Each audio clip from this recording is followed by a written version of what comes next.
नमस्कार, मैं हूं जगत सिंह अवाना और आप देख रहे हैं सरंजना टाइम्स। दोस्तों, आज एक बार फिर से ट्रंप साहब ने दो देशों के युद्ध विराम का ऐलान कर दिया। हालांकि उनके ऐलान के बावजूद भी मिसाइलों का चलने का दौर जारी रहा, परंतु अभी जो खबरें आ रही हैं उनके अनुसार युद्ध विराम का ऐलान दोनों देशों ने, इजराइल और ईरान ने कर दिया है और मध्यस्थता की है उसी बूढ़े बच्चे डोनाल्ड ट्रंप ने। परंतु इन्हीं के बीच में आज एक तो संजय राउत का आज का एक भाषण वायरल हो रहा है और कांग्रेस का एक गाना वायरल हो रहा है।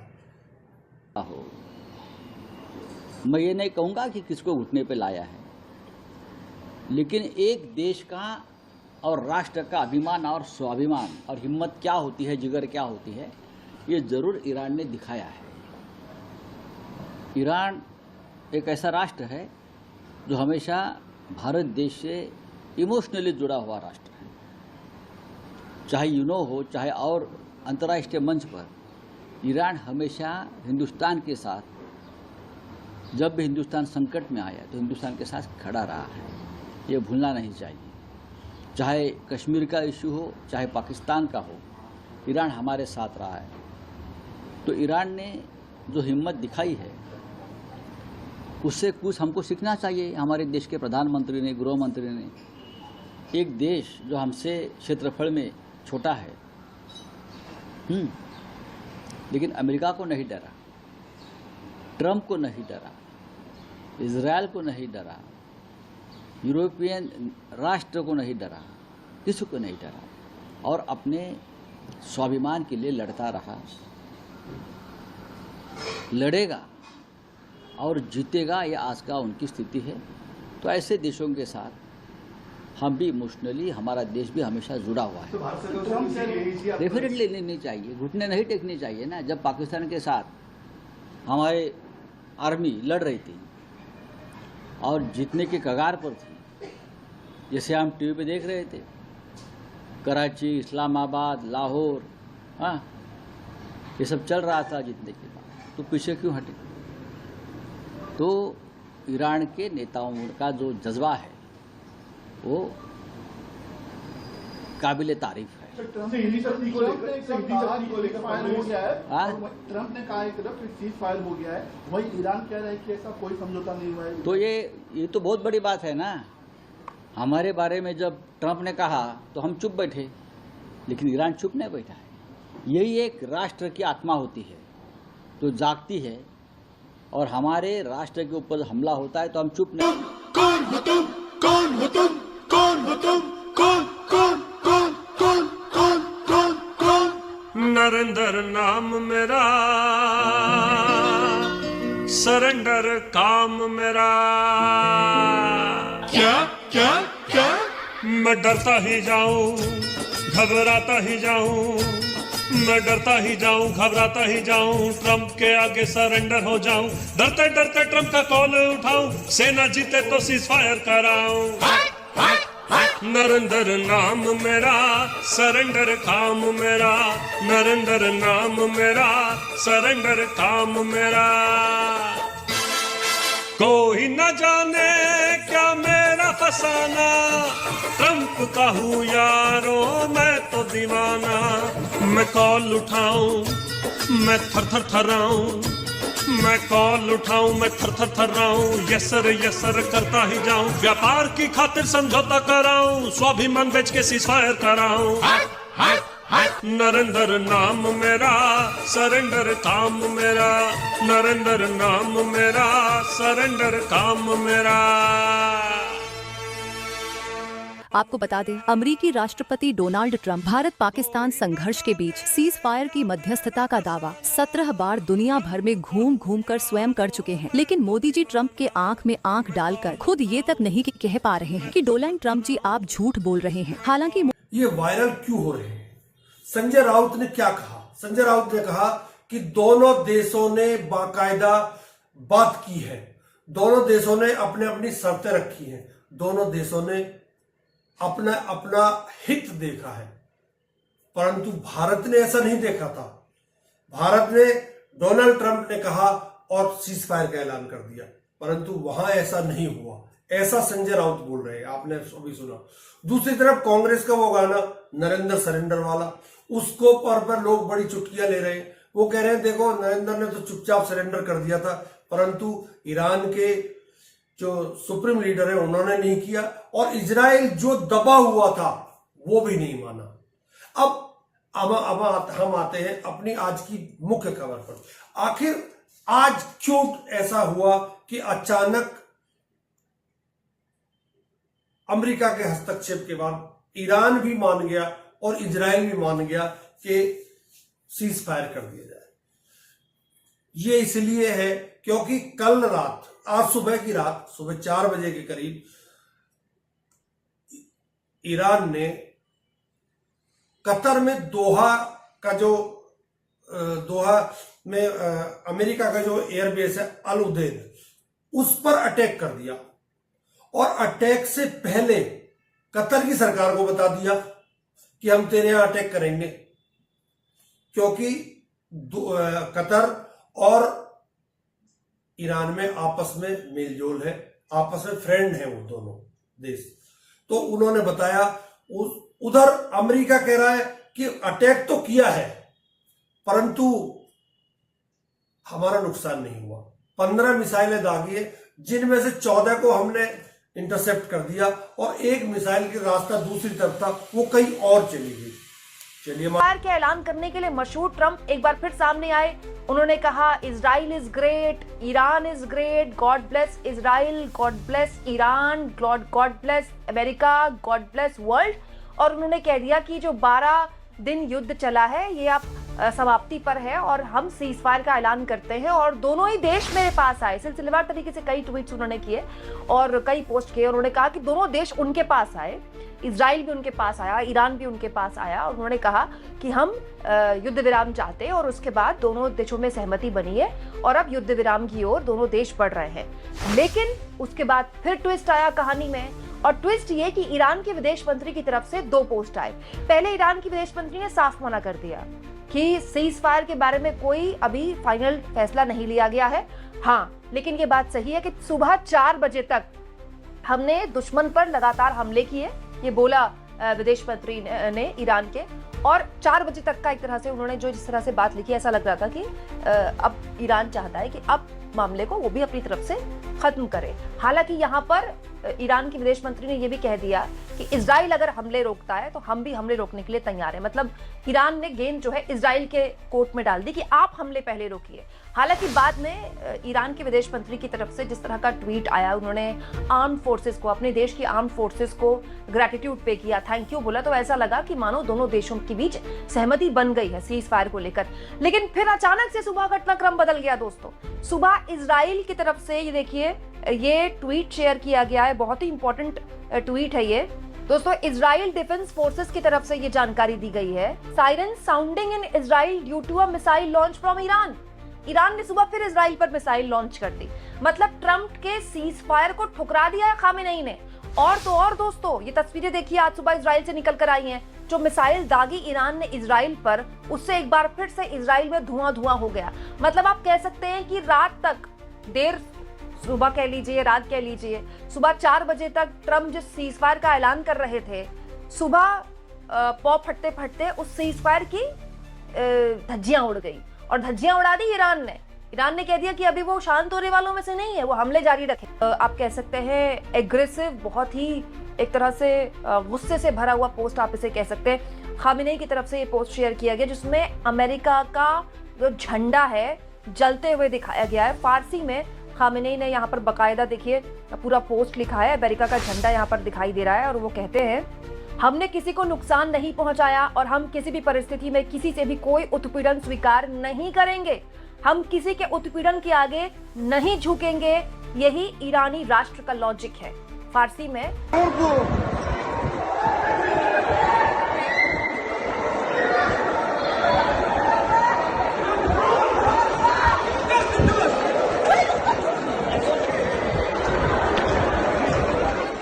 इस हम ईरान के बीच पूरी तरह सहमति बन गई है और अब एक पूरी और अंतिम सीज फायर लागू होगी लगभग 6 घंटे से, जब इस्राएल और ईरान अपने जारी अंतिम मिशन पूरे कर लेंगे। इसके बाद 12 घंटे की सीज फायर शुरू होगी और उसके बाद इस युद्ध को आधिकारिक रूप से समाप्त माना जाएगा। आधिकारिक रूप से ईरान पहले सीज फायर शुरू करेगा, फिर 12वें घंटे पर इस्राएल भी सीज फायर शुरू करेगा। 24वें घंटे पर इस 12 दिन के युद्ध का आधिकारिक अंत होगा, जिसे पूरी दुनिया सलाम करेगी। हर सीज फायर के दौरान दोनों पक्ष शांतिपूर्ण और सम्मानजनक रवैया अपनाएंगे। यह मानते हुए कि सब कुछ सही तरीके से होगा, मैं इस्राएल और ईरान दोनों देशों को इस युद्ध को खत्म करने की हिम्मत, धैर्य और समझदारी के लिए बधाई देना चाहता हूं। इस युद्ध को हम 12 दिन का युद्ध कह सकते हैं। यह ऐसा युद्ध था जो सालों तक चल सकता था और पूरे मिडिल ईस्ट को तबाह कर सकता था, लेकिन ऐसा हुआ नहीं और अब कभी नहीं होगा। ईश्वर इस्राएल को आशीर्वाद दे, ईश्वर ईरान को आशीर्वाद दे, ईश्वर मिडिल ईस्ट को आशीर्वाद दे, ईश्वर अमेरिका को आशीर्वाद दे और ईश्वर पूरी दुनिया को आशीर्वाद दे। डोनाल्ड ट्रंप अमेरिका के खुले और आक्रामक इस हमले के जिसने तुम पर हमला किया है, तुम भी उस पर वैसे ही हमला करो जैसा उसने किया है। ईरान के न्यूक्लियर ठिकानों पर अमेरिका के खुले और आक्रामक हमले के जवाब में ईरान की ताकतवर सेना ने कुछ घंटों पहले कतर में मौजूद अमेरिकी एयरबेस अल अदीद पर मिसाइल हमला किया। इस कामयाब ऑपरेशन में जितनी मिसाइलें इस्तेमाल की गई, उतनी ही संख्या में अमेरिका ने ईरान की न्यूक्लियर साइट्स पर बॉम्ब गिराए। ईरान ने जिस अमेरिकी बेस को निशाना बनाया, वो कतर के रिहायशी इलाकों से काफी दूर स्थित था। इस ऑपरेशन से हमारे दोस्त और भाई जैसे देश कतर या वहां की सम्मानित नागरिकों को कोई खतरा नहीं पहुंचा है। इस्लामी गणराज्य ईरान कतर के साथ अपने पुराने गर्मजोशी भरे रिश्तों को बनाए रखने और आगे बढ़ाने के लिए पूरी तरह से कटिबद्ध है। फ्रेंडली फाइट वाली बात पर अल जजीरा चैनल ने भी मोहर लगाई है हमारी पर कि इन्होंने पहले बता दिया था और वहां ज्यादा नुकसान नहीं हुआ। नेता जो ओबामा के वक्त CIA डायरेक्टर और डिफेंस सेक्रेटरी रह चुके हैं, उन्होंने कहा कि ईरान की नर्म प्रतिक्रिया दिखाती है कि शायद उनकी जवाब देने की क्षमता काफी हद तक कमजोर हो चुकी है। साथ ही उन्होंने यह भी कहा कि यह एक इशारा हो सकता है कि ईरान अब शायद इस जंग को और ज्यादा नहीं बढ़ाना चाहता, चाहे वो इसराइल के साथ हो या अमेरिका के साथ। And they say this is an attack on their sovereignty, and it is within their right to respond accordingly. They also called for an urgency to de-escalate the situation. They urged the parties involved, specifically Israel, to refrain from continuing their attacks. This was a coordinated attack meant to deliver a message. And I think the Qataris, who have had very close diplomatic relationship with Iran, were the obvious choice for the Iranians. They trust the Qataris, and this was seen as an effort to really minimize the damage and impact of this attack. And of course, we have to remember this Al Udeid airspace is the largest airbase for the US military in the Middle East. So again, the Iranians using every opportunity to deliver a message of defiance and strength, and clearly relying on friends and allies in the region to do that, and Qatar, of course, being one of the main allies of Iran. इस पर Iran के विदेश मंत्री ने क्या कहा? Abbas Araghchi का कहना है कि सीज फायर को लेकर कोई औपचारिक समझौता नहीं हुआ है, लेकिन अगर इसराइल अपने गैर कानूनी कार्रवाइयां सुबह 4 बजे तक रोक देता है तो तेहरान भी हमले रोक देगा। यह बयान तब आया है जब अमेरिकी राष्ट्रपति डोनाल्ड ट्रंप ने दावा किया कि इसराइल और ईरान के बीच 12 दिन की जंग खत्म करने के लिए सीज फायर पर सहमति बन गई है। और हुआ भी वही जैसा कि आप इस मानचित्र में देख रहे हैं। यह जो पूरा लाल हिस्सा है, यह तेल अवीव के आसपास का हिस्सा है जहां पर ईरान ने मिसाइल से हमले किए। यह पूरा रेड हिस्सा जो है वो बतलाता है कि किस तरह से ईरान ने युद्ध विराम के बावजूद इसराइल पर हमले जारी रखे हैं, और इसराइल भी लगभग यही कर रहा है। इजरायली डिफेंस फोर्सेस ने इस बात का ऐलान अपने ऑफिशियल ट्विटर हैंडल पर भी किया। उनके 2 संदेश हैं आपकी स्क्रीन पर। पहला संदेश, for the third time in the last hour, Israelis are currently running to shelter due to another missile launch from Iran. यानी कि तीसरी बार, पिछले 1 घंटे में तीसरी बार आम इस्राएली जो है वो अपनी जान बचाने के लिए दौड़ रहा है, क्योंकि ईरान एक और मिसाइल हमला कर रहा है। साथ ही इजरायली डिफेंस फोर्सेस ने इस बात का भी ऐलान किया कि सायरन की आवाजें आ रही हैं, क्योंकि ईरान ने एक और मिसाइल हमला कर दिया है।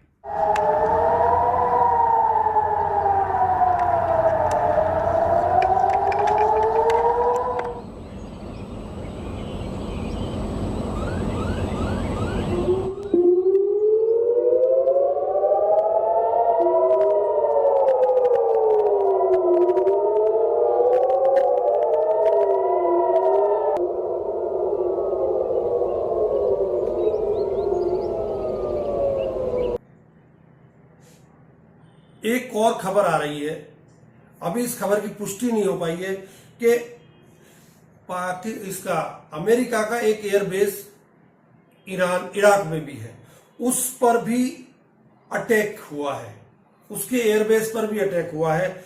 इमाम अली एयरबेस है ये, इस पर भी अटैक हुआ है। इसकी कोई पुख्ता जानकारी नहीं है, परंतु इस पर भी खबर आ रही है छन छन के कि इस पर भी अटैक हुआ है। अब नाटो के अध्यक्ष क्या बोल रहे हैं कि जो अमेरिका का बचाव करते हुए नजर आ रहे हैं कि जब जब रूस ने युद्ध विराम का उल्लंघन किया है या अंतर्राष्ट्रीय कानूनों का उल्लंघन किया है, तब आपने उसकी आलोचना की है, शिद्दत से आलोचना की है। मगर जब अमेरिका ने किया तो आप खामोश रह गए। तो आप जानते हैं इसके जवाब में नेटो प्रमुख क्या कहते हैं कि हमारा जो फोकस है वो यूरो अटलांटिक पर है। यह गलत है, आप जो कह रहे हैं पूरी तरह से गलत है। नेटो के प्रमुख इस सवाल से किस कदर बौखला जाते हैं, जो कहीं ना कहीं नेटो के दोहरे मापदंड दिखाता है। गौर किया जाए। Secretary General, NATO's position for more than 3 years has been very consistent. It's been criticizing Russia for breaching the rules-based international order by invading Ukraine. Doesn't all of that seem very hypocritical, given the US's recent actions, which are clearly dubious under international law? Well, I don't agree with that assessment at all. Obviously, NATO is concentrated on the Euro-Atlantic, but I do not at all, not one syllable of your assessment, sorry, on what you just said. With all the respect, of course, for your news outlet, which I always respect, but I think you have this completely wrong. अब सवाल उठता है कि आखिर Iran ने दोहा के उसको airbase को ही क्यों चुना। दरअसल ये अमेरिका का सबसे बड़ा जो इसका गल्फ कंट्रीज का जो एयरबेस है, सबसे बड़ा एयरबेस कतर में है, और ये कतर की सरकार ने इनको गिफ्ट में दिया था। उसको इसलिए चुना गया क्योंकि सबसे ज्यादा सैनिक यहाँ पे है और सबसे ज्यादा गोला बारूद भी अमेरिका का यहाँ पर ही है। और ईरान अमेरिका को नुकसान चाहता था, परंतु अभी ना इतना नुकसान नहीं करना चाहता था, केवल सांकेतिक अटैक वो दिखाना चाहता था कि मैं तेरे ऊपर अटैक भी कर सकता हूं। हालांकि वहां बताया जा रहा है कि कोई नुकसान नहीं हुआ, परंतु ईरान की हिमाकत तो हो गई कि उसने अमेरिका को चैलेंज कर दिया और इराक पर भी हो गया। इसी से कहीं ना कहीं अमेरिका की जमीन, अपनी जमीन खिसकती नजर आई, और उधर इजराइल के पास भी हथियार कम हो रहे थे। एक और बात चल रही थी कि अब ईरान के सैनिक भी कम हो रहे हैं, तो ईरान भी कहीं ना कहीं चाहता था कि युद्ध विराम हो, परंतु सबसे ज्यादा जो इसमें सीरियस नजर आया वो डोनाल्ड ट्रंप नजर आए। उन्होंने तुरंत आनन फानन में ऐलान कर दिया और युद्ध विराम हो गया। उसके बाद भी हालांकि दोनों तरफ से गोला बारूद चलता रहा, परंतु अभी जो खबरें आ रही है उनके अनुसार युद्ध विराम हो गया है। युद्ध विराम की शर्तें भी रखी गई हैं। जैसा भारत और पाकिस्तान का युद्ध विराम हुआ था वैसा नहीं हुआ, अब शर्तें भी रखी हैं और उन शर्तों पर अमल के लिए दोनों को बाध्य करेगा यूएनबी और अमेरिका।